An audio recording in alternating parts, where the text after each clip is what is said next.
Como siempre, buenos días, buenas tardes, buenas noches. Este es un pequeño video fuera de programa, no va a tener una duración tan larga como nosotros, pero es necesario ponerlo en este punto para hacer una serie de aclaraciones. Ya vieron el título del video, se llama ¿Qué son los derechos humanos? Y me parece importante para poder entender y para poder seguir cursando esta materia, fijar un concepto sobre derechos humanos. Vieron que Feli en el primer video sobre soberanía y autodeterminación les contó un poco de la Carta de la ONU, de la Declaración Universal de Derechos Humanos. Ahí se empieza a delinear un poco esta cuestión de los derechos humanos. Ahora, si yo les pregunto a ustedes, ¿qué son los derechos humanos? Es más, si ponen en Google, capaz, ¿qué son los derechos humanos? Lo más probable es que escuche las respuestas que en general se escuchen cuando se hace esa pregunta. La respuesta del libro, que los derechos humanos son prerrogativas, facultades, atributos que corresponden a todos los individuos, personas, seres humanos, por el simple hecho de haber nacido, de ser tales o de ser personas. Eh, Esto es cierto, sí, si uno busca una definición de derechos humanos de libro, de manual, y uno dice que los derechos humanos son prerrogativas inherentes a los individuos por el simple hecho de haber nacido, podemos decir que son derechos humanos, pero lo cierto es que no nos agrega ninguna información, porque si nos ponemos a analizar qué significa cada una de esas palabras, estamos diciendo en definitiva que derechos humanos son derechos humanos. O sea, estamos usando una tautología. Esto sí, pueden ir a la Real Academia Española a buscar la definición de tautología, pero lo cierto es que es una definición a través de la reiteración de palabras o de sinónimos sin agregar mayor información. Entonces, la idea de este videito corto es decir, bueno, ¿qué son los derechos humanos si los vamos a estudiar jurídicamente? Y acá aparece un primer problema, porque si nosotros tenemos que los derechos humanos son atributos, prerrogativas, facultades inherentes a los individuos por el simple hecho de ser tales, tenemos que suponer que siempre a lo largo de la historia, todos los individuos que por el simple hecho de ser tales vivieron, tuvieron derechos humanos. Y la realidad es que no. No solamente porque no se respetaron esos derechos, sino porque el concepto jurídico de derechos humanos nace bastante después. De hecho, Felipe les habló de la Carta de la ONU de 1945 y de la Declaración Universal de Derechos Humanos que es de 1948. Entonces, vamos a hacer una primera división y vamos a adoptar una postura, que es la que vamos a tener en general en este curso, sobre qué son los derechos humanos.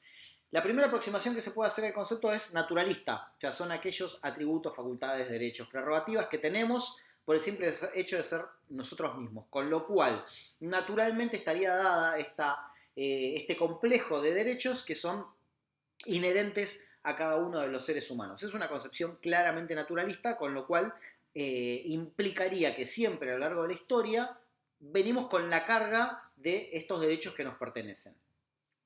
No vamos a trabajar sobre la concepción naturalista de los derechos humanos, aunque bien podrían trabajar sobre esa y eventualmente en el parcial citarla, porque podría justificarse perfectamente, pero a nuestro modo de ver y por la forma en la que abordamos la materia, fíjense que hasta ahora venimos trabajando mucho sobre derecho internacional, vamos a trabajar sobre un concepto de derechos humanos más positivista. Y para hablar de positivismo en materia de derechos humanos, vamos a tener necesariamente que empezar en 1945. O sea, desde la perspectiva positivista de los derechos humanos, solo se puede hablar de derechos humanos a partir de la Carta de las Naciones Unidas. ¿Por qué? Porque la Carta de las Naciones Unidas establece como uno de los objetivos de la organización el respeto por los derechos humanos. ¿Desde qué perspectiva? Si la finalidad última de la ONU es resguardar la paz y la seguridad internacional, el hecho de que se respeten estos derechos humanos, que ahora vamos a ver qué son o cuáles son, hace que los individuos tengamos menos cosas por las que quejarnos. O sea, si se respetan mis derechos, me quejo menos, si me quejo menos no genero problemas, si no genero problemas, indirectamente se está resguardando la paz y la seguridad internacional. El problema que tenía la Carta de la ONU es que decía que hay que respetar los derechos humanos, pero no decía ni qué son ni cuáles son los derechos humanos. Por eso cobra tanta importancia, y Felipe se los hacía notar en el video de soberanía, la Declaración Universal de Derechos Humanos de 1948. ¿Por qué? Porque esa declaración lo que tiene es un listadito que te dice, mira, los derechos humanos son estos. Y de hecho, tiene mucha importancia además porque lo que se buscó con esa declaración fue hacer que todos los estados la firmen y la ratifiquen.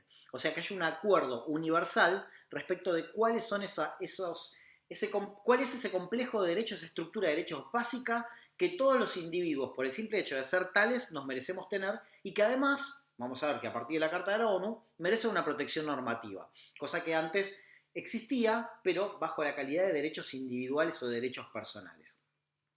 De hecho, acá es donde se genera la primer gran aproximación a qué son los derechos humanos. ¿Por qué? Porque si ustedes leen la Declaración Universal de Derechos Humanos o leen cualquier otro tratado posterior, el Pacto Internacional de Derechos Civiles y Políticos, el Pacto Internacional de Derechos Económicos, Sociales y Culturales, o incluso la Convención Americana sobre Derechos Humanos, se van a encontrar con que esos derechos que están escritos ahí ya existían desde antes. No es una novedad, no es que dijeron derechos humanos y dijeron, uy, ahora tenemos derecho a la vida, tenemos derecho a la seguridad, a la libertad, tenemos derecho a la igualdad. Todos esos derechos no tienen más que ir a la primera parte de nuestra Constitución y los van a encontrar. O sea, son derechos que como individuos, como argentinos, teníamos desde 1853. Ahora, ¿cuál es la diferencia entonces, y esto es crucial para entender la materia, entre la existencia de derechos individuales, que podrían ser prerrogativas inherentes a nosotros mismos por el hecho de ser individuos, y los derechos humanos? Y la diferencia radica en la forma de protección de esos derechos. Los derechos individuales, los derechos constitucionales, son protegidos por el Estado. Pero el problema surge cuando es el Estado el que no te garantiza o el que te vulnera esos mismos derechos. Entonces, el sistema de derechos humanos que se empieza a gestar con la Carta de la ONU, se le da un poquitito más de forma con la Declaración Universal de Derechos Humanos, y en la clase que viene, cuando charlemos sobre el sistema universal, vamos a ver que se empieza a proteger, lo que hace es decir, bueno, vamos a crear un sistema por encima de los estados, o sea, más allá de la frontera de los estados y de las jurisdicciones de los estados, para proteger a los individuos cuando son los mismos estados los que te vulneran los derechos. Piensen que esta cuestión de los derechos humanos, la Carta de la ONU en sí misma, surge después de la Segunda Guerra Mundial. Y una de las características fundamentales que tuvo la Segunda Guerra Mundial fue que se desató a partir de los abusos que el Estado alemán cometía contra sus propios ciudadanos, o por lo menos contra varias partes de su sociedad. Entonces, lo que no se podía hacer hasta ese momento era intervenir en asuntos internos del Estado. Los derechos humanos lo que brindan es un paraguas de protección por encima de los estados que permite intervenir dentro de un Estado cuando ese Estado no respeta o vulnera los derechos humanos. Se los pongo con un ejemplo que es el que uso siempre y espero no aburrir con esto. Si ustedes piensan en la Alemania nazi y en la persecución al pueblo judío, la persecución al pueblo judío no empezó en 1939 cuando empezó la Segunda Guerra Mundial. La persecución al pueblo judío empezó muchísimo antes. De hecho, ya en 1933 tenemos acciones concretas en contra del pueblo judío. ¿Qué pasó desde el 33 hasta el 39? 6 años pasaron. ¿No había violaciones a los derechos humanos? Nadie se había dado cuenta. ¿Por qué la guerra empieza recién en 1939? Y ahí es donde empezamos a entender que se necesita una estructura por encima del Estado para controlar estas cosas. Lo cierto es que hasta 1939 la violación de derechos del pueblo judío dentro de la Alemania nazi era una cuestión de derecho interno, era un asunto interno del Estado alemán en el que los demás estados no se podían meter. Esto Felipe también se los mencionó en la clase de soberanía y autodeterminación de los pueblos. En 1939, ¿qué es lo que habilita a todos los demás estados a enfrentar a Alemania?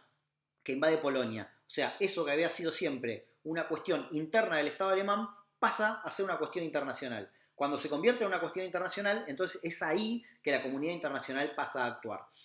Después de la Segunda Guerra Mundial, con la creación de la ONU, lo que se busca es que haya un sistema que permita actuar dentro de un Estado cuando el Estado está vulnerando los derechos sin la necesidad de que eso cobre una relevancia internacional. Eso es lo que son los derechos humanos. Son sistemas de protección que permiten a la comunidad internacional recibir alertas de violación de derechos y actuar para impedir que esos derechos se sigan violando, ¿sí? Entonces, ¿qué son los derechos humanos? Son sistemas de protección que están más allá de las fronteras de los estados. Entendiendo esto, va a ser muchísimo más sencillo entender todo el resto de la materia. Muchas gracias y sigamos ahora con el video de soberanía.